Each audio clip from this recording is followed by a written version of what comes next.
I'm Beth Cochran. Today is June 14th, 2007, and I'm interviewing Genie Francis for the Archive of American Television in Beverly Hills, California. Genie, what was your name at birth?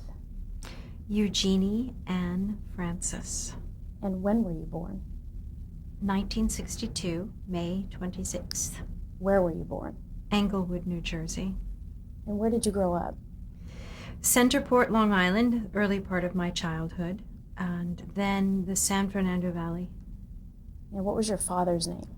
Ivor Francis. And what did he do? He was an actor. What influence did he have on you becoming an actor? Huge, tremendous. I was very proud of my father.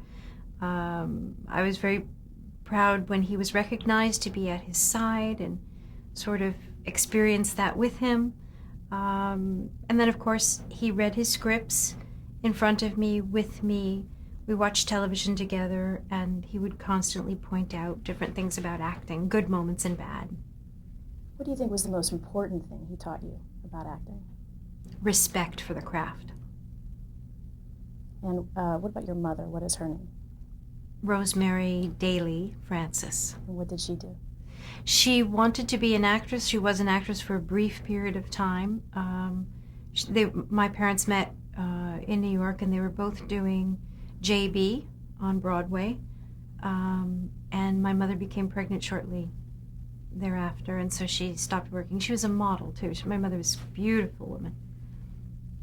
What traits do you think you inherited from your parents? Well, I'd say that I have quite a bit of my father's personality. And I think from my mother, gosh, it's really difficult to say. That's a tough one for me. I know, the whole my mother, myself thing. I think my mother was largely unhappy. And so I guess I don't like to draw comparisons between me and her that much. Do you have any siblings? I do. I have an older brother, Ivor, and I have a younger brother, Kenneth, and I have a half-sister named Shelley. And what were your hobbies growing up? Oh my gosh, I think I liked to knit as a little girl, and I liked to dance. I liked to tap dance and do ballet. I liked art. I liked painting. Did you watch television growing up?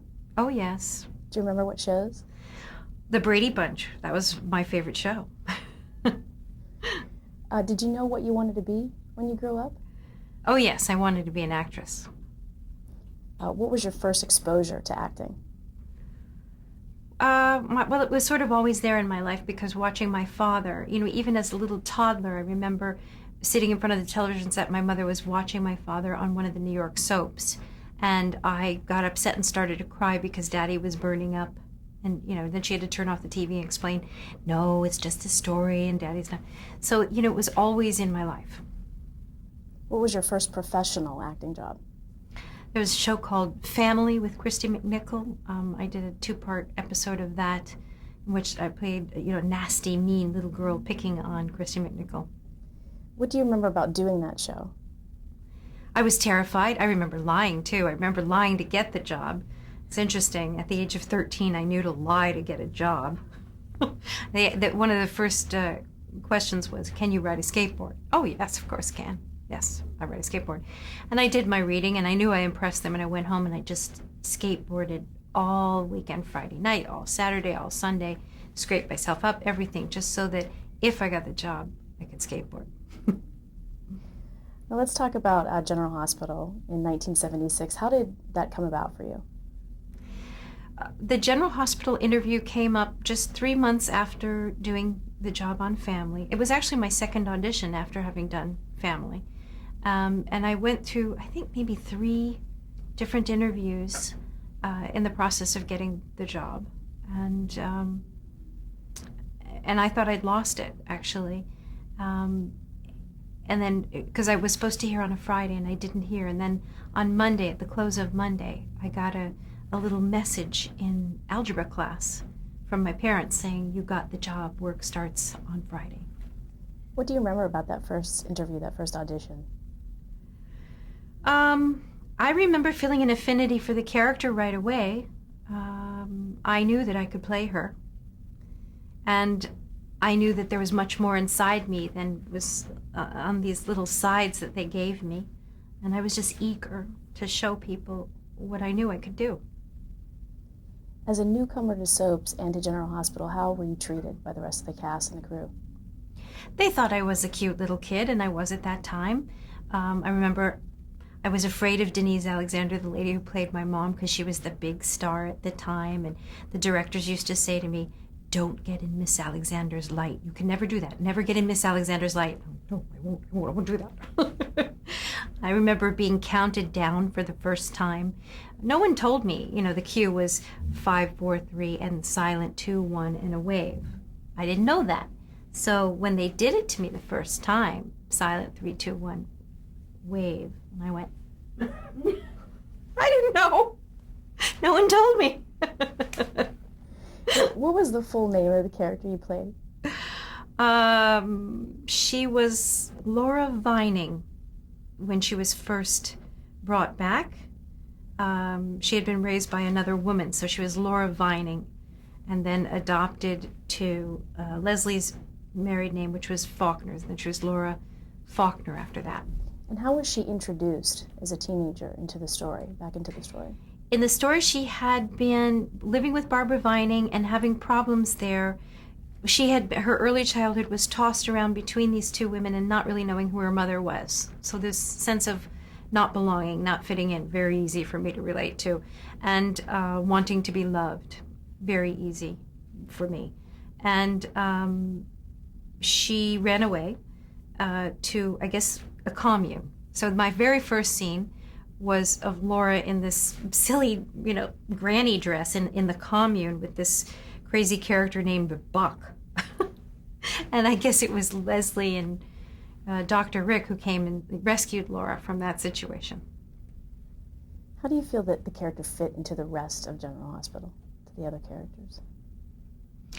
Well, Laura had been around prior to my playing her, and it was just the continuation of Denise Alexander's story. This was her big story when she was the star, was, wanting to get her daughter back. So, it was certainly an easy fit. Did you model Laura after anyone that you knew, or? My own insides, my guts. How realistic a character do you think she was? I think she was extremely realistic, and I think she embodies what many of us feel. And, Laura's all about love, needing to find it, needing to give it to someone, searching for it, What do you feel were her good traits? Her good traits. I think, her good traits. I think Laura has an enormous heart. How about her bad traits? She's impulsive and she worries what everyone thinks about her. She's got a bit of a hothead. Was Laura a rebellious teenager? The real rebellion, yes, I would say Laura was a very rebellious teenager, given her childhood, yeah. And what similarities do you think you share with the character of Laura? What similarities does Genie share with her? Quite a bit. Like I said, I played Laura right out of my own guts. And I guess I have the rebellious side too, although it's hard for me to relate to that, but I do. Had you watched General Hospital prior to getting the part? No. Now, your father, who we've spoken about, Ivor, was on the CBS soap Bright Promise as a Professor Mitchell. Did he give you advice about doing a soap opera? Yes, he told me that I could not forget my lines. He said that it just could not be done. He said there is no stopping, this is live television, and you can't forget them. And I said, okay, I won't. Can you go into a little bit more depth about your first storyline? You spoke about Denise Alexander and her character. Can you tell us a little bit more about the storyline that you came into the show with?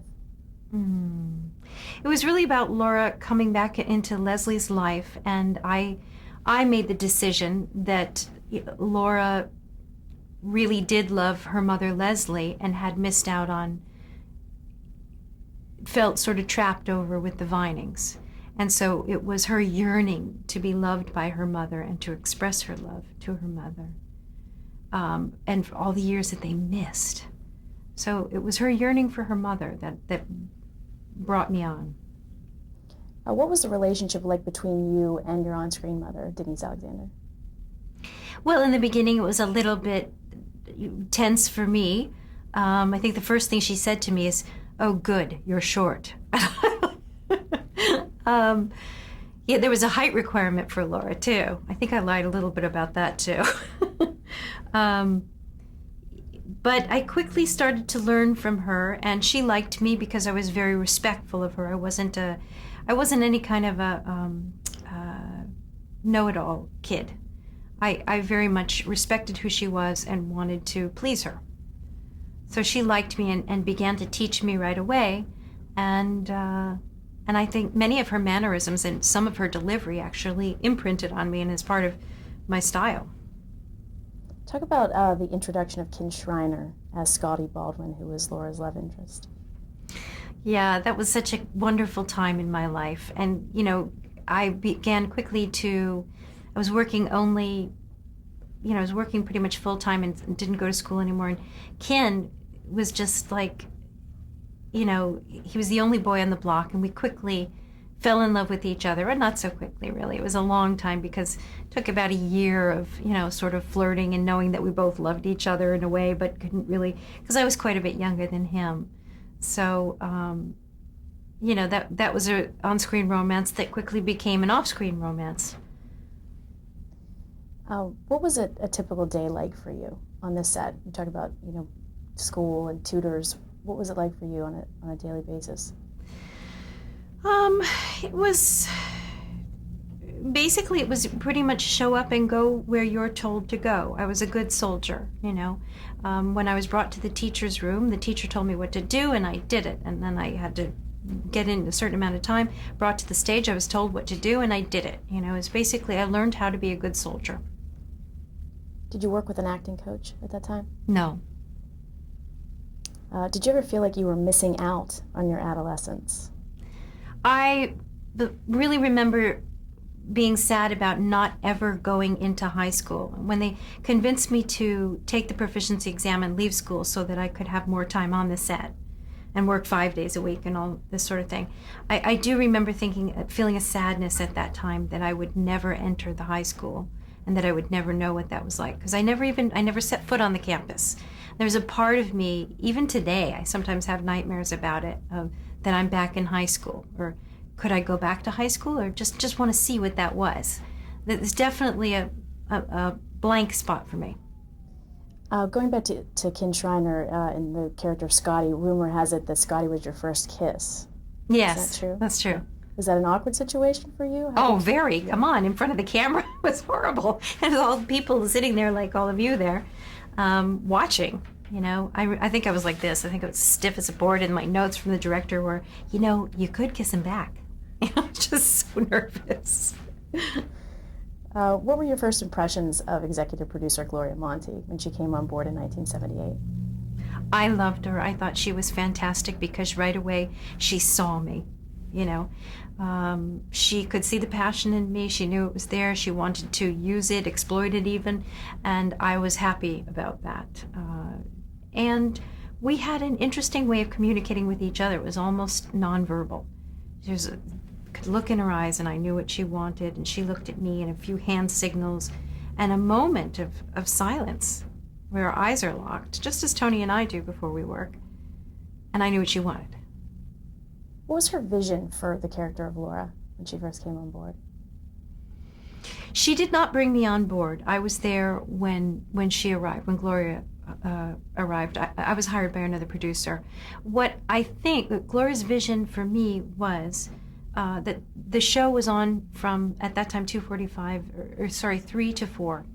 And the kids were home from school, and I was a real kid in this situation. She liked my work, and so she decided to use me to try to get my peer group to start to watch.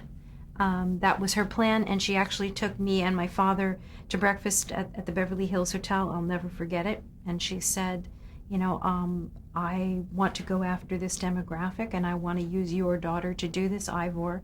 I want you to know. I want you to hear it from me. Is it okay with you? And he gave his blessing, and I, of course, was thrilled. Did you ever get to meet head writer Doug Marland? Oh, yes. Yes. And what were your impressions of him? He's fantastic. What a writer. Oh, my goodness. We lost such an amazing talent when we lost him. And you know, of course, that the original book of Luke and Laura was his, and he has never been given proper credit. But I'm here to tell you right now, he created the Luke and Laura story in the beginning, and a lot of these characters, the David Hamilton story, which was where I cut my teeth. He was an extraordinary writer. Speaking of the storyline with David Hamilton, it garnered a lot of attention, and the ratings for the show went up. Were you surprised by that reaction? I didn't know about ratings. I wasn't made aware of any of that. I was just thrilled to have an actual story that was written for my character. I believe that might have been one of my very first. Do you remember how that storyline wrapped up? She killed him. Accidentally, of course, but she did kill him. And can you tell us a little bit more about that storyline? She killed him because... Because the character of David was actually in love with her mother, and Leslie, her mother, had rejected him, so he decided to get revenge. He would get the daughter. So he takes vulnerable young Laura, who's, again, this, open wound, just, dying to be loved by somebody, anybody, not really sure where she belongs, and makes her fall in love with him, sleeps with her, everything, and then just says, I did this all to, haha, look what I did. I did this to get at your mother.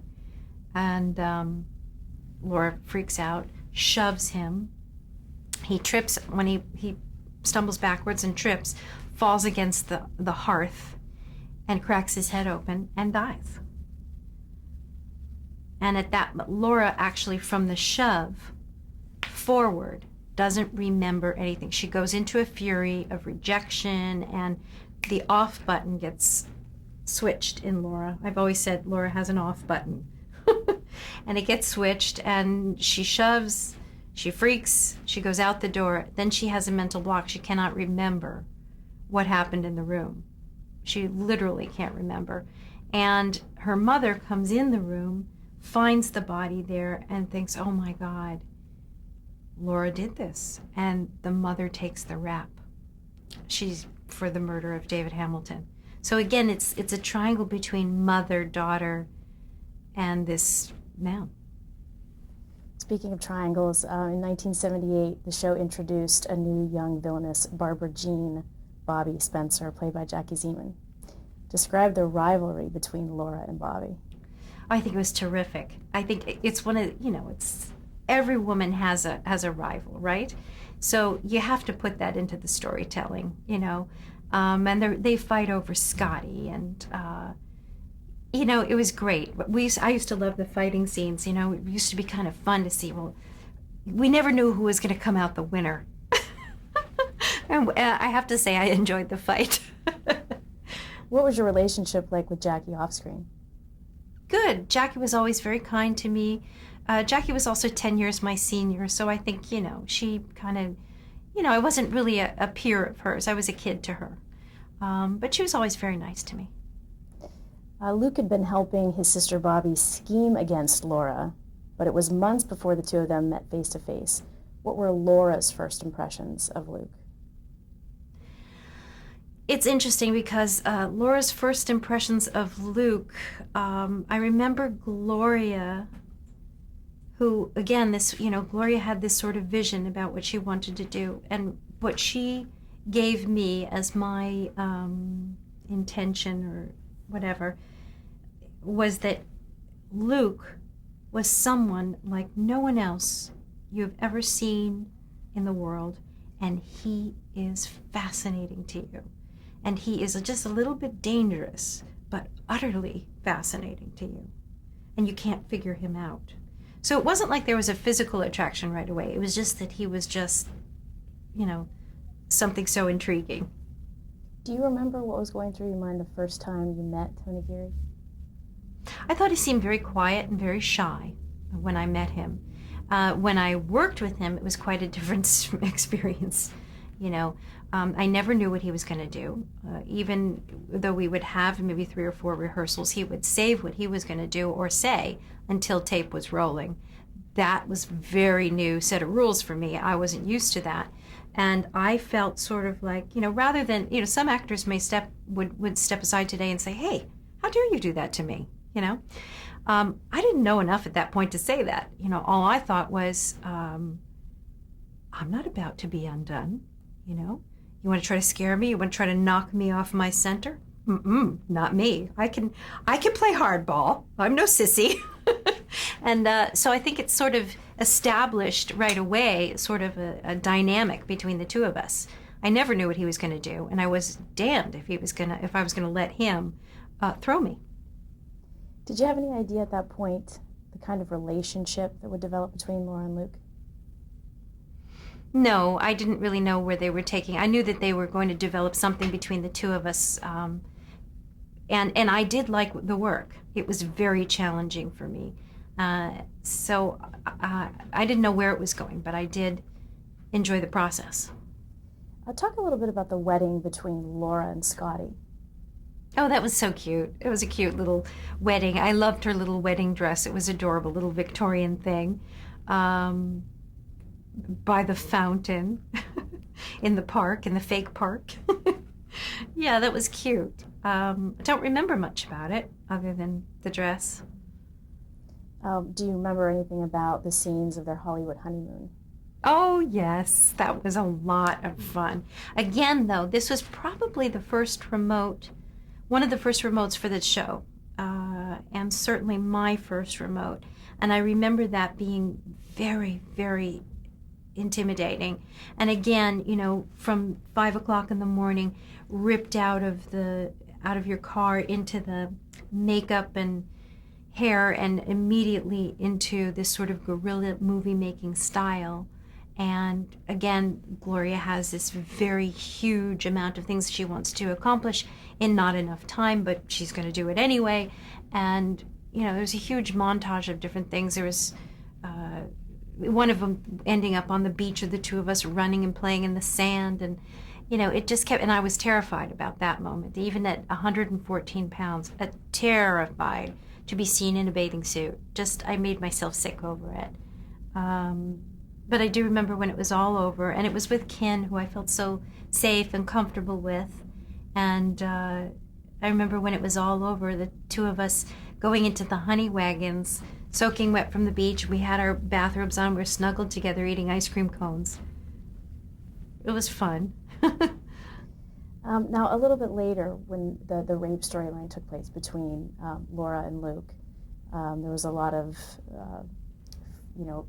fan reaction to that moment. Mm-hmm. Did you have an opinion at that time about turning the rape storyline into a romance between Luke and Laura? Did you have an opinion? I did not have an opinion at that time because I was far too young. What I was doing is following instructions. I was told to play Rape by Gloria Monty. I played it just as she told me to.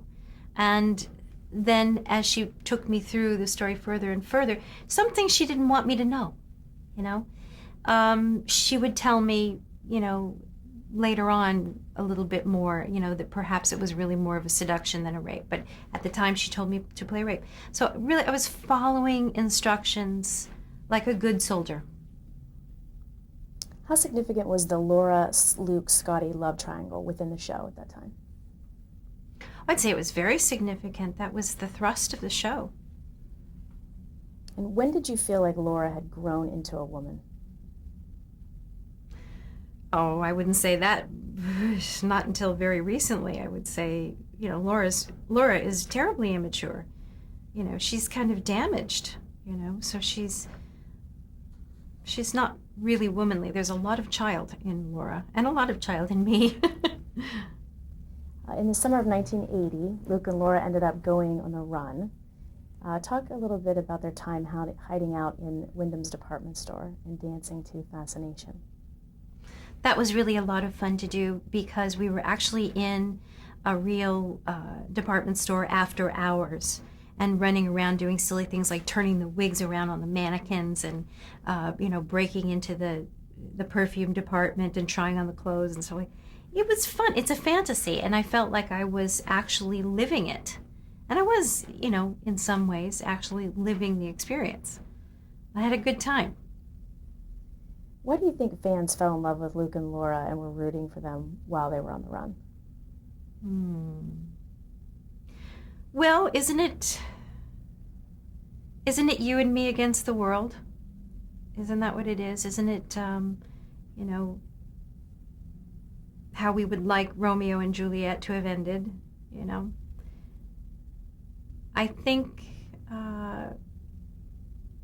there was a rebelliousness about this couple that definitely appealed to that group of people at that time, the 80s people. Talk a little bit about Tristan Rogers being introduced as Robert Scorpio. What was it like working with him? Another wild man. I was definitely over my head with I was playing with the bad boys and, doing my best to show everybody that I was a man, That was what was going on. I'm not about to be, shown up by you guys, basically. He was a very funny, charming, clever man and had his own very strong style that he brought to Luke and Laura. And he had to have a lot of presence to balance us out, not to be overshadowed by us. And he wasn't in any way. He brought his own thing to it. Did you feel any pressure at that time, being such a popular soap star and being part of this huge couple, Luke and Laura? Did I feel pressured? Sure, I felt a tremendous amount of pressure at that time, mostly by the show and by the producer to continue to turn out good work. But, as far as being aware of how the world was reacting to us, I think Tony expressed it and I will too. We were in a fishbowl. We didn't know what was going on outside. To put that product together, you have to work 24/7. When did you start thinking about possibly leaving the show? I thought about it when I was going to miss high school completely. I thought, well, maybe I should leave now and go have my final year of high school with my friends and then maybe move on with my career after that. I thought about it at that time, and I was talked out of it by my agent that would be the wrong moment, and so I didn't. But, the decision to leave really wasn't made with a cool, calm, collected head, It was something that I think I'll always regret, and I still have a hard time now forgiving myself for the way I handled that. But we have to live with the good parts of ourselves and the bad, so. Okay, Jeannie, we're going to take a second to change the tape.